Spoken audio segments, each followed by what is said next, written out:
செந்தில் பாலாஜி வழக்கில் நடக்கப் போகும் திருப்பம். களமிறங்கும் புதிய நீதிபதிகள். 3 பேருக்கு வைக்கப்பட்ட குறி. கோபாலபுரத்துக்கு பறக்கப் போகும் நோட்டீஸ். திக் மனநிலையில் திமுக. வணக்கம் நண்பர்களே. டாஸ்மாக் துறைக்குள் அமலாக்கத்துறை அதிரடியாக நுழைந்து சோதனை நடத்திய நிலையில் பல அதிர்ச்சி ஆதாரங்களை கைப்பற்றிவிட்டார்கள். அதன் காரணமாக அடுத்த கட்டமாக கோபாலபுரத்துக்குள் இறங்கிவிடுவார்கள் என்பது திமுகவுக்கு தெரிந்துவிட்டது. அதனால் டாஸ்மாக் துறையில் கொள்ளையடிக்கப்படும் ஊழல் பணம் கோபாலபுரத்தில் யார் யார் கணக்குக்கு சென்று கொண்டிருக்கிறது என்பது குறித்த ஆதாரங்கள் வெளியே வந்தால் ஒட்டுமொத்த திமுகவின் ஊழலும் அம்பலத்துக்கு வந்துவிடும் என்பதால் மு.க. ஸ்டாலின் உச்சக்கட்ட அதிர்ச்சிக்கு ஆளானார்.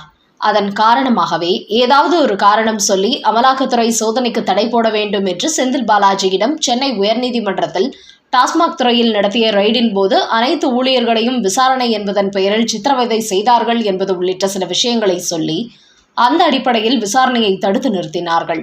அதோடு டாஸ்மாக் துறை அதிகாரிகள் மிரட்டப்பட்டதாகவும் சொல்லி அவர்கள் கைப்பற்றிய ஆதாரங்கள் அடிப்படையில் யார் மீதும் கைது நடவடிக்கை எடுக்கக்கூடாது என்றும் திமுக உச்சநீதிமன்றத்தில் மனு தாக்கல் செய்தார்கள். அந்த மனுவை விசாரித்த நீதிபதிகள் அடுத்த கட்ட விசாரணைக்கு தடை போட்ட போதிலும் அதற்கு அடுத்த விசாரணையின் போது அந்த வழக்கில் ஆஜராகாமல் விலகிக் கொண்டார்கள். அந்த 2 நீதிபதிகளில் ஒருவர் திமுக புள்ளி என்பது குறிப்பிடத்தக்கது. இந்த நிலையில் விரைவில் இந்த வழக்கை விசாரிக்க 2 நடுநிலையான நீதிபதிகள் களத்தில் இறக்கிவிடப்பட உள்ளார்கள். அதோடு ஏற்கனவே அமலாக்கத்துறை நடத்திய ரெய்டில் டாஸ்மாக் ஊழல் பணம் கோபாலபுரத்தைச் சேர்ந்த யார் யார் கணக்குக்கு போறது என்பதையும் கண்டுபிடித்து விட்டதால் இந்த டாஸ்மாக் வழக்கின் விசாரணை புதிய நீதிபதிகள் தலைமையில் அடுத்து நடைபெறும் போது இதில் குற்றம் சாட்டப்படும் அனைத்து புள்ளிகளையும் நீதிமன்ற கூண்டில் ஏற்றி விசாரணை நடத்த உள்ளார்களாம். இந்த பட்டியலில் உள்ள அனைவருமே திமுக குடும்ப உறுப்பினர்கள் என்பதனால் இந்த டாஸ்மாக் ஊழல் விவகாரம் மிகப்பெரிய பரபரப்பை ஏற்படுத்தும் என்பது தெரிய வந்துள்ளது. குறிப்பாக இந்த வழக்கை முதல் நாளில் விசாரித்த திமுகவை சார்ந்த நீதிபதிக்கு உச்சநீதிமன்றம் கொடுத்த அழுத்தம் காரணமாக இந்த வழக்கிலிருந்து விலகிக் கொண்டதால் திமுக தரப்பு கடும் அப்செட்டில் இருக்கிறது. அடுத்து நடுநிலையான நீதிபதிகள் களமிறங்கிவிட்டால் அமலாக்கத்துறையின் ரிப்போர்ட்டிற்கு ஏற்ப விசாரணை தொடங்கி விடுவார்களே. இதிலிருந்து திமுக மொத்த குடும்பமும் தப்புவது எப்படி என்பது தெரியாமல் மு.க. ஸ்டாலின், உதயநிதி, சபரீசன் உள்ளிட்டோர் கடுமையான அதிர்ச்சியில் இருப்பதாகவும் கூறப்படுகிறது.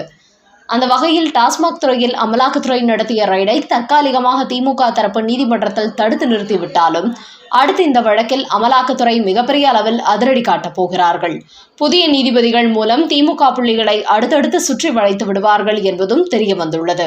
இதன் காரணமாகவே மு.க. ஸ்டாலின் தரப்பு திக் மனநிலையில் இருப்பதாகவும் திமுக வட்டாரங்களில் கூறுகிறார்கள். மோடி, அமித்ஷா எடுத்த திடீர் முடிவு. மத்திய அமைச்சராகும் அண்ணாமலை. பின்னணியில் நடந்த 3 முக்கிய சம்பவங்கள். தற்போது தமிழக அரசியல் களம் 2026 சட்டமன்ற தேர்தலை நோக்கி நகரத் தொடங்கியிருக்கிறது. இதன் காரணமாகவே கட்சியில் புதிய கூட்டணியை உருவாக்குவதில் தீவிரம் காட்டி வருகின்றனர். அந்த வகையில் திமுக கூட்டணி அப்படியே இருக்கும் நிலையில் அதிமுக, பாஜக உள்ளிட்ட கட்சிகளுக்கு வலுவான கூட்டணி அமைத்தாக வேண்டிய கட்டாயம் ஏற்பட்டுள்ளது. இதன் காரணமாக மீண்டும் அதிமுக, பாஜக கூட்டணி பேச்சுவார்த்தைகள் துவக்கப்பட உள்ளன. ஆனால் மத்திய அமைச்சர் அமித்ஷா எடப்பாடி பழனிசாமிக்கு 2 கண்டிஷன்களை முன்வைத்தார். அதாவது தமிழக பாஜகவின் தலைவராக அண்ணாமலையை நீடிப்பார். அதுபோல அதிமுகவிலிருந்து நீக்கப்பட்டுள்ள சசிகலா, டிடிவி தினகரன், OPS ஆகிய 3 பேரையும் மீண்டும் அதிமுகவில் இணைத்துக் கொள்ள வேண்டும் என்று கூறினார். ஆனால் எடப்பாடி பழனிசாமியோ சசிகலா, OPS, டிடிவி தினகரன் ஆகியோரை அதிமுகவில் இணைத்துக் கொள்ள மாட்டோம், அவர்கள் வந்தால் கட்சிக்குள் குழப்பம் ஏற்படும் என்று தொடர்ந்து அடம் பிடித்துக் கொண்டு வருகிறார்களாம். அதற்கு அமித்ஷாவோ அதிமுக ஒன்றுபடாமல் இருந்தால் மீண்டும் அதிமுக தோல்வியை தான் சந்திக்கும். இன்னொரு முறை தோல்வி அடைந்தால் பாஜகவுக்கு ஒரு பிரச்சனையும் இல்லை. ஆனால் அதிமுக என்கிற கட்சியே தமிழ்நாட்டில் இல்லாமல் போய்விடும். அதை மனதில் வைத்துக் கொள்ளுங்கள் என்று எடப்பாடி பழனிசாமி இடத்தில் சொன்ன போதும் அவர் இறங்கி வரவில்லையாம். அவரை பொறுத்தவரை தான் தொடர்ந்து அதிமுகவின் பொதுச் செயலாளராக நீடிக்க வேண்டும். வெற்றி தோல்வியை பற்றி அவர் கவலைப்படவில்லை என்பது இதன் மூலம் தெரிகிறது. அதோடு சசிகலா கட்சிக்குள் வந்தால் ஜெயலலிதா காலத்து நடைமுறை அதிமுகவில் வந்துவிடும். அதன் பிறகு நாங்கள் அனைவரும் அவருக்கு அடிபணிந்துதான் நடக்க வேண்டும் என்பதற்காக எடப்பாடி பழனிசாமி இப்படி கூறி வருவதாக சொல்கிறார்கள். இந்த நேரத்தில் ஏற்கனவே எடப்பாடி டெல்லி சென்றுவிட்டு திரும்பியதும் தானும் டெல்லிக்கு சென்றுவிட்டு வந்த செங்கோட்டையனுக்கு மீண்டும் டெல்லி அழைப்பு விடுத்திருப்பதாக ஒரு தகவல் வெளியாகியுள்ளது. இதற்கு முக்கிய காரணம் என்னவென்றால் எடப்பாடி பழனிசாமியை பொறுத்தவரை ஒருங்கிணைந்த அதிமுகவை உருவாக்க மாட்டேன், சசிகலா, டிடிவி, ஓபிஎஸ் ஆகியோர் நீக்கப்பட்டதுதான் என்று தொடர்ந்து பிடிவாதமாக இருந்து வருகிறார். இதன் காரணமாகவே இப்படியே போனால் திமுகவை வீழ்த்த முடியாது, அதனால் அடுத்த கட்ட முயற்சியில் ஈடுபட வேண்டும் என்று அமித்ஷா தயாராகிக் கொண்டிருக்கிறாராம்.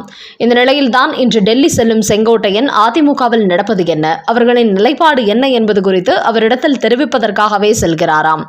அதோடு சசிகலா இடத்தில் பேச்சுவார்த்தை நடத்தியிருப்பதோடு அடுத்த கட்டமாக எடப்பாடியை பொதுச் செயலாளர் பதவியிலிருந்து தூக்க வேண்டும். அப்படி செய்தால் மட்டுமே ஒருங்கிணைந்த அதிமுகவை உருவாக்க முடியும். இல்லையென்றால் கட்சியை உடைத்து அவர்கள் 3 பேரையும் புதிய அதிமுகவுக்குள் கொண்டு வர வேண்டும் என்கிற தனது கருத்தை முன்வைக்கப் போகிறாராம் செங்கோட்டையன். இந்த நேரத்தில் இன்னொரு செய்தியும் வெளியாகியுள்ளது. அதாவது எடப்பாடி பழனிசாமியை பொறுத்தவரை ஒருங்கிணைந்த அதிமுக என்கிற விவகாரத்தில் டெல்லி உறுதியாக இருந்தால் பாமக, தேமுதிக போன்ற கட்சிகளுடன் கூட்டணி வைத்தாவது தேர்தலை சந்திப்போம் என்று கூறி வருகிறாராம். இதன் காரணமாகவே இப்படியே விட்டால் எடப்பாடி நம்முடைய வழிக்கு வரமாட்டார். அதனால் அதிமுகவை 2ஆக உடைத்தால் மட்டுமே நாம் தனி கூட்டணி உருவாக்க முடியும், ஒருங்கிணைந்த அதிமுகவை உருவாக்க முடியும் என்பதை வலியுறுத்தவே செங்கோட்டையன் இன்று மீண்டும் டெல்லி செல்வதாக பரபரப்பு தகவல்கள் வெளியாகியுள்ளன. இதன் காரணமாக அதிமுகவிற்குள் மிகப்பெரிய புயல் உருவாகி அக்கட்சியை 2 துண்டுகளாக உடைந்து சிதறும் என்பது தெரிய வந்துள்ளது. அதன் காரணமாகவே அதிமுக 2 துண்டுகளாக உடைந்து சசிகலா, டிடிவி தினகரன், ஓபிஎஸ் ஆகியோர் அந்த கட்சிக்குள் வரும்போது பாஜக தலைமையில் ஒரு வலுவான தேசிய ஜனநாயக கூட்டணி உருவாகும் சூழல் ஏற்படும். அதே சமயம் இப்படி எடப்பாடி பழனிசாமி தன்னுடைய பதவியை காப்பாற்றிக் கொள்ள வேண்டும் என்பதற்காக ஒருங்கிணைந்த அதிமுகவை உருவாக்காத பட்சத்தில் மீண்டும் மண்ணை கவ்வி சட்டமன்ற தேர்தலுடன் தமிழ்நாட்டின் அதிமுக அழுவதற்கு எடப்பாடி பழனிசாமி முழு காரணமாகி விடுவார் என்பது தெரிய வந்துள்ளது. இன்னொரு பக்கம் அதிமுகவை எப்படியாவது வீழ்த்தி திமுகவுக்கு அடுத்த கட்சியாக தான் உருவெடுத்துவிட வேண்டும் என்று விஜய் தீவிரம் காட்டி வருகிறார். அதன் காரணமாக விஜயை தான் அதிமுக கூட்டணிக்கு அழைத்தால் கூட அவர் வரமாட்டார் என்பதை புரிந்து கொண்ட எடப்பாடி பழனிசாமி அடுத்தபடியாக சீமானிடத்தில் பேச்சுவார்த்தை நடத்தவும் திட்டமிட்டுள்ளாராம். அந்த அளவுக்கு எடப்பாடி பழனிசாமியை பொறுத்தவரை ஒருங்கிணைந்த அதிமுக என்கிற விவகாரத்தில் அமித்ஷாவுக்கு இன்னும் எந்த ஒரு முடிவும் தெரிவிக்கவில்லையாம். அதன் காரணமாக தமிழகத்தில் 2026ஆம் ஆண்டில் தேசிய ஜனநாயக கூட்டணி ஆட்சி என்று அமித்ஷா ட்விட்டரில் பதிவு போட்டாலும் அதன் பிறகு அளித்த ஒரு பேட்டியில் அதிமுகவுடன் தேர்தல் கூட்டணி குறித்து பேச்சுவார்த்தை நடந்து கொண்டிருக்கிறது, உரிய நேரம் வரும்போது அறிவிக்கப்படும் என்று அதை உறுதிப்படுத்தியிருந்தார். அந்த வகையில் இன்னமும் அதிமுக பாஜக கூட்டணி என்பது உறுதியாகவில்லை என்பதும் தெரிய வந்துள்ளது. அடுத்த செய்தி, மோடிக்கு 75 வயது, பிரதமர் பதவியிலிருந்து ஓய்வு பெறுகிறாரா? பாஜகவை பொறுத்தவரை 75 வயது வரைதான் ஒருவர் பதவியில் நீடிக்க முடியும் என்கிற சட்ட திட்டங்கள் உள்ளது.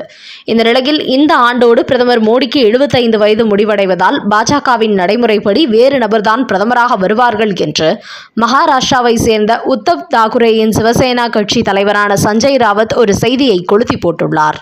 அதோடு நேற்று பிரதமர் மோடி தனது பதவி ஓய்வு குறித்து அறிவிக்க நாக்பூரில் உள்ள RSS அலுவலகத்திற்கு சென்றதாகவும் கூறியவர், அடுத்து பிரதமராக மகாராஷ்டிராவின் நிதின் கட்கரி தான் வருவார் என்றும் ஒரு பரபரப்பை ஏற்படுத்தியுள்ளார்.